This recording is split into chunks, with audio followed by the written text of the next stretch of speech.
as the week has gone along, I feel like I'm talking myself into that the Bears should focus in on Will Anderson. Not only just because of the Carter situation, but the measurables and the performance that Will Anderson has given at the combine has been very impressive, even though it seems like he's the second best player available. But then you hear Mel Kiper on with Waddle and Sylvie saying, yeah, but he's really good, but he's not quite those like Hall of Fame edge rushing level talent guys that we saw in the past. See, I don't think Will Anderson, guys, is the next Myles Garrett or Von Miller. I've said that over and over again. I don't see the bend. I don't see the explosive first step. I saw guys like Darnell Wright neutralize him this year from Tennessee. Darnell Wright's going to be a first-round pick. He's a good player, but he tried everything imaginable. Nothing worked. And so, like, as I go back and forth and try and figure out what's the best fit for the Chicago Bears, I feel like throughout this week, I'm trying to talk myself into Will Anderson and out of Jalen Carter. I always am more intrigued by the edge rusher in general. Like, how many edge rushers do we know the names of these days that are going out making plays? We saw it in the Super Bowl. Chris Jones and Hassan Reddick were big factors for their team's runs to the Super Bowl. TJ Watt, Micah Parsons, the Bosas. Like, the edge rusher is sort of what rules the day on defense right now. Now, that's not to take away from what guys like Aaron Donald have done in the past, but and I understand that Matt Eberflus, there's a big emphasis on what the 3 technique can do for you, which is where Jalen Carter would slot in under Eberflus. Right. But you see how important and impactful edge rushers are in today's game.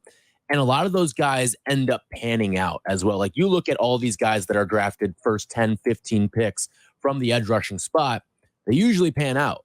And you look at Will Anderson's numbers in college, like, forget the sacks. How about the tackles for losses, too? There was one season he had over 30 tackles for losses. So you're talking about 2 a game for him at Alabama. I mean, that's some absurd numbers that he's putting up there, and something that you should not be taking lightly if you're Ryan Poles and trying to configure this defense, because that line was the biggest glaring weakness of any spot on this Bears team from a season ago. Hands down, totally agree with you. In a part of my thought process before, like I was leaning Carter because of what you just left off saying.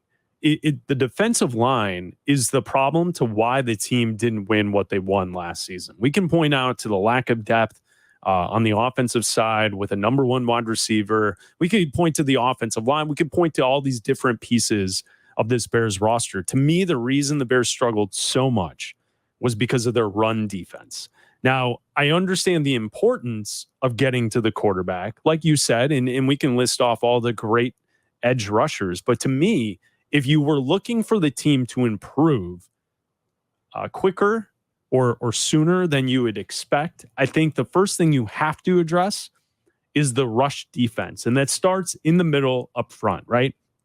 And if you were able to get a guy like Jalen Carter or sign someone in free agency who was a top-level defensive tackle, I think that's where the defense immediately starts to improve to a level that allows your quarterback to continue to develop and continue to win games. This Bears team was in games last season. They were not blown out of every single game they lost.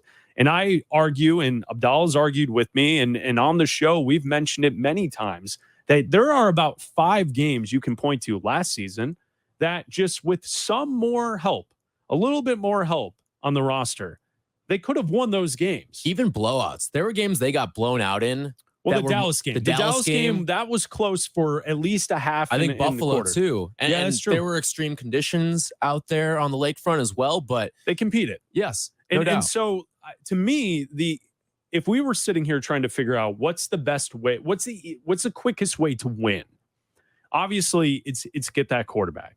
Once you get the quarterback, how do you win now? To me, it's stopping the run, because then you turn a team to be one-dimensional, and then you can kind of manipulate. You can scheme up a pass rush if you have to. I mean, we have a defensive-minded head coach. I think he would be able to hopefully handle that. So, like, originally my thought process was go get the defensive tackle, solidify your defensive line up the middle, and stop this bleeding, the gashing of runs against this defense that we saw so many times last season. Right. Like that's what I was originally thinking. Mm-hmm. But then over the course of last week, hearing the measurables from Will Anderson, the possible character issues with Jalen Carter, and I'm trying to talk myself into Will Anderson if it's a top 4 pick. And that's why with the way that edge rushers play in this game, and you look at the last great Bears defense that we had, right? 2018. What was the key ingredient that came in and that was infused into that defense when they became great? It was the trade for Khalil Mack.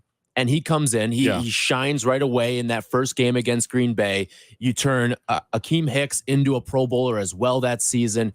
It just makes everyone's life easier. And I think one of the other things too with Will Anderson is, sure, like the sacks are great, but it's also the tackles for loss that I brought up as well. Mm-hmm. And that's part of scheming and defending in the run game as well.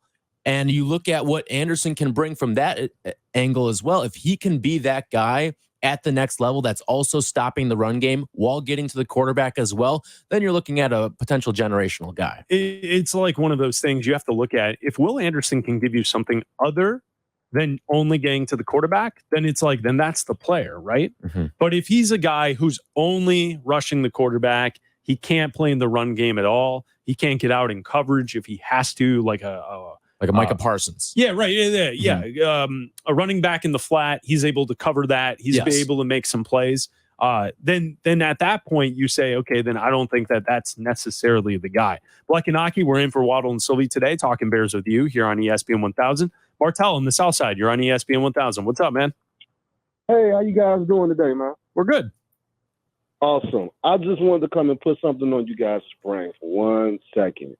I get it. Jalen Carter was a stud, but with all the off-the-field issues, I just want to know what you guys think about the other defensive tackle. I don't want to say his name because I don't want to kill it, but he's from Pittsburgh, and he ran like the fastest time last night.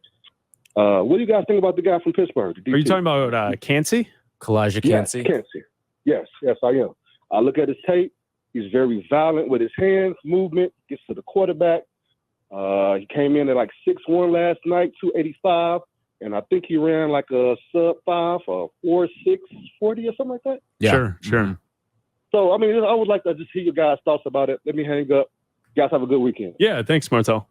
Yurko was talking about him earlier today. Him. Yeah. I think he put him on Charlie Bevans's radar back when they were doing the post-game shows. When was that, Charlie? When he was telling me about him in like October. Like he's been on him for a while.